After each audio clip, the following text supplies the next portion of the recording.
What's going on, everybody out there? This is Popular Stranger, and we are back at you again today with another MLB 24 The Show Diamond Dynasty video. In today's video, we're going to be going over how to buy and sell cards on the MLB marketplace. Now, this is going to be directed towards you newer players that have maybe never played the game, because it can be a little bit confusing and overwhelming on trying to figure this out. It's going to be a refresher for some of you as well. Most of you veterans to this game already know how to do it, but let's go ahead and jump on into it. So the main way, and there's probably three, maybe four different ways that you can sell cards or get to different screens to sell cards, but the main way that you're going to do it is going to be in the shop tab, which is all the way to the right. The easiest way is just go backwards, so L1 on PlayStation, left bumper on Xbox, and boom, you got the marketplace right here. Once you go there, you're going to see 6 different tiles or options. 5 of those 6 tiles are the various types of cards in the game, so we're going to focus on selling and buying MLB players, but you got equipment and perks, we got sponsorships, stadiums, unlockables, and my orders is going to show you everything that you've purchased and sold, so it's a good way to keep track of things.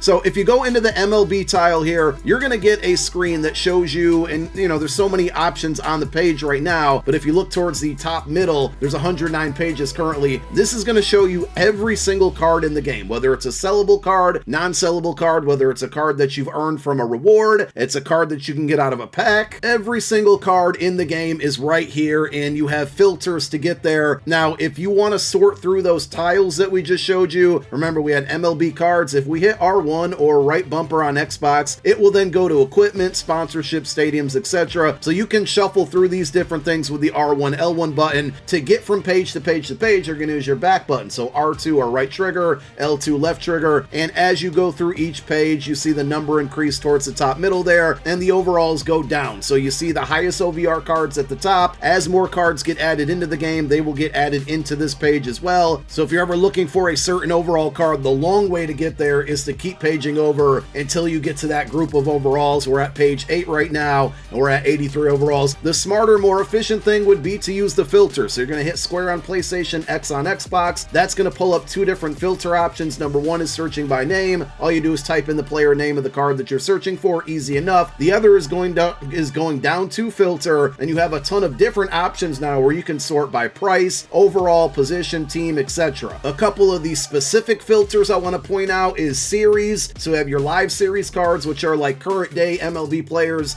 on an active roster. Then we have other types of series types, which are typically like, you consider them as promos if you're a Madden Ultimate Team player. So if you're looking for all the hyper series cards in the game, you use the hyper filter, go ahead and hit your start button, and boom, it's going to show you all of the cards from that specific series. Sets were introduced last year, and you have a way to filter through the marketplace on those. So you have your core sets, which are mostly right now going to be live series players, and you have your set 1 cards. We don't have a set 2, 3, or 4, for example, but those options are in there for future content. Rarity is going through bronze, silver, gold, and diamond cards. And then this is a new tab, the affordable tab, which I'm assuming if you select it to yes, it's only going to show you cards that you have enough stubs to purchase. I mean, it looks like that for me when you look at the buy now option, which is the column to the left. I have 26,778 stubs. Every card that seems to be under that price range is showing up here now, so I can cycle through and see all of the cards that I can afford right now. So let's go ahead and just filter by a team. We'll go with the New York Mets and show you how to buy and sell cards. Now we are only looking at New York Mets cards, and that's going to give us live series cards and non-live series cards. And if you look, there's 2 different columns. There's a buy now and a sell now, and I think that part of it is pretty self-explanatory. Now, if we wanted to purchase one of these cards, we're going to go for one that's a little bit less expensive. We will take a look at Mr. Drew Smith for our example. So once you select that card with X on PlayStation or A on Xbox, you get your 3 options: active orders, completed orders, and buy sell options. We'll talk about the bottom 2 options in a moment. We go to buy sell options. Basically, there's 2 things we can do here. If we want to buy this card right now for 72 stubs, we can do that instantly, but there's a very rare situation where you want to use this. If you want to save stubs in the long run, unless you immediately need the card, I would pretty much never use the buy now option, because we can get this same card, and we're using very small cards as examples.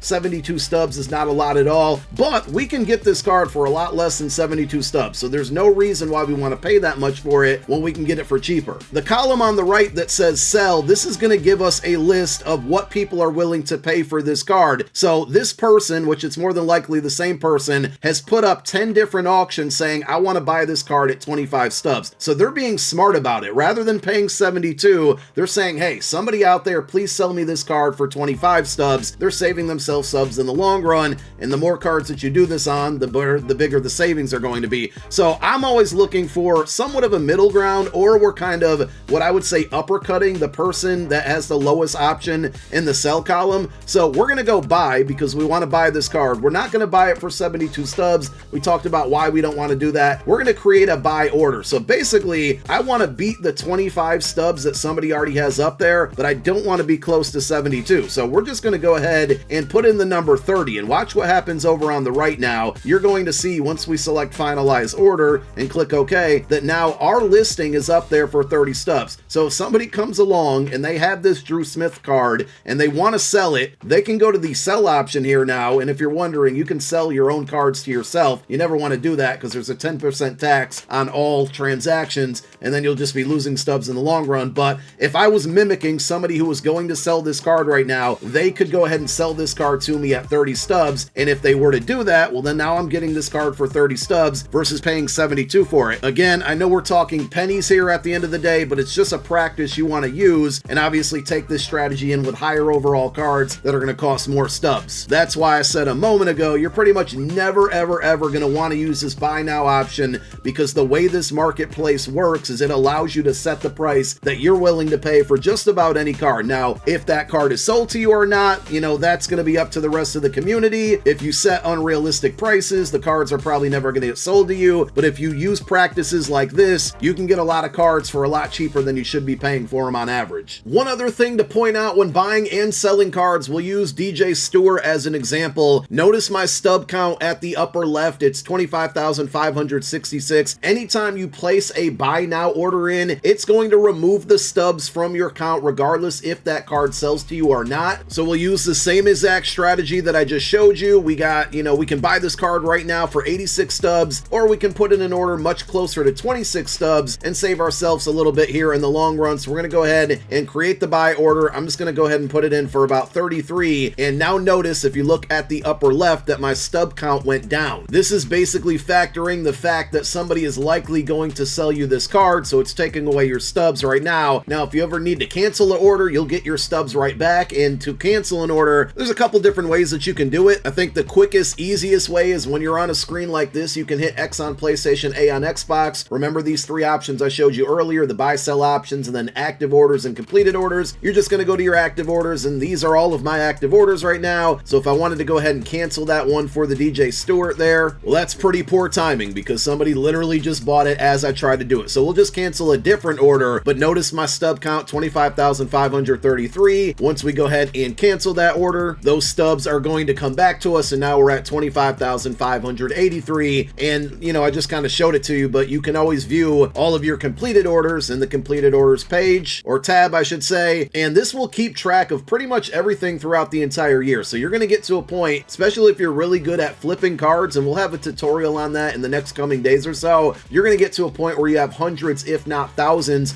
of completed orders pages throughout the year. Also, when you put a buy order in, it doesn't expire. So you can list a bunch of things like overnight. They're still going to be there the next day. They might still be there the next week. For the last at least 2 years, buy orders and sell orders don't expire unless either the transaction is completed or you go ahead and cancel it yourself. So you can sell cards from this screen as well, but I want to go to a different screen to show you a better way to sell off cards, because you can actually see the inventory counts of what you have if you have duplicates of cards. This is an easier way to sell them, in my opinion. So if you're in the shop tab, you're going to go over to the left one time and go to the my inventory tab. Looks pretty similar to what we saw earlier. The only exception is instead of my orders, it shows you my packs if you have any unopened packs in there. But if you go to my MLB players, this is going to show you every single card in the game. By default, it's sorted with live series cards. Those are the current day active players, and you can tab through each team by hitting R1 or L1, right bumper, left bumper over on Xbox. If you hit R2 or L2 or right trigger, left trigger on Xbox, it's going to show you flashbacks versus the live cards. Flashbacks are going to be anything but live series cards, so we're talking breakouts, all-stars, second half heroes, again, just anything that's not a live series card. So what I like to do is, if you're looking for duplicates of cards that you have because you want to sell them, number one, if you notice the difference here, the cards that are dimmed out means you don't have the card. If you can see the full card, it has all the color to it, that means that you have the card. And if you have a duplicate of a card, look in the upper left of the card art, and I had to tab through, you know, the various teams to find cards that I had duplicates of,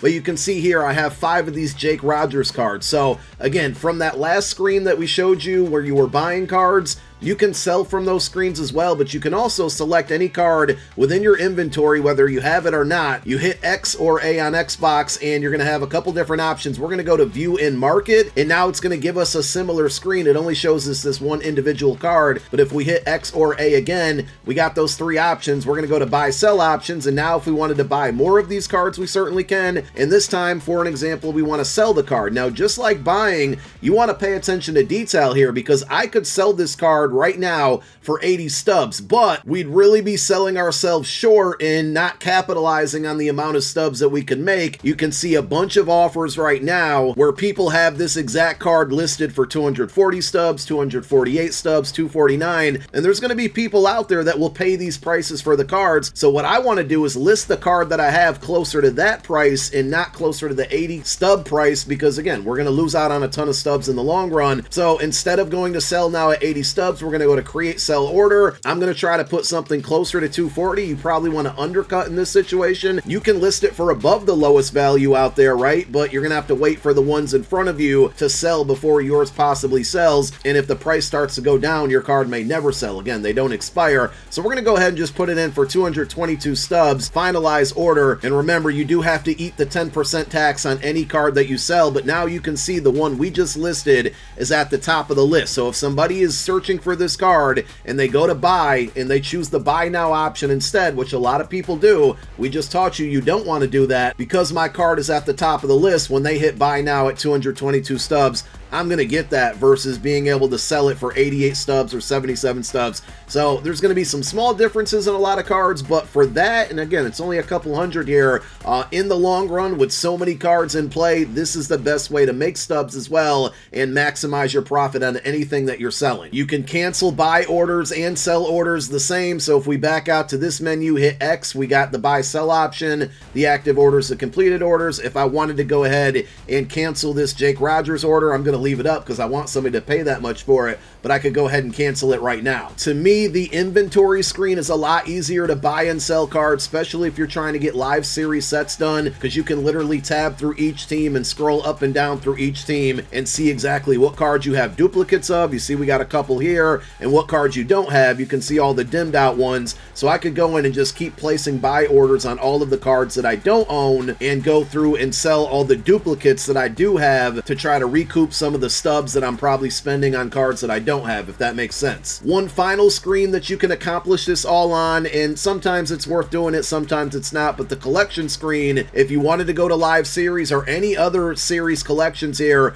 if there's a certain card that you need for a collection, you can find it and buy it within this interface. So I'm going to go down to the Twins, and if I wanted the Byron Buxton card, we can go ahead and hit square this time instead of X. A little bit of a difference in button presses there. We're going to go view in marketplace. It's going to give us those same options, the same screen that we're similar with here now, or that we're familiar with, I should say. And again, we could go to buy sell options. I either have the option to buy this now at 1,090 stubs, or I can put a buy order in and just say, you know what, I'm willing to pay 1,000 stubs for this card. So we're going to save ourselves 90 stubs. We'll put that order in. The order is going to be posted, and now hopefully eventually somebody sells this card to us. And you can see, because we overcut or uppercut that 900 stub offer from that previous person, we're now at the top of the list on the right hand column. So hopefully that all made sense to you guys. That's how you're going to be buying and selling cards in Diamond Dynasty. If you got any additional questions, leave it down below in the comment section, and thank you for watching. My name is Popular Stranger. I'm out. Peace.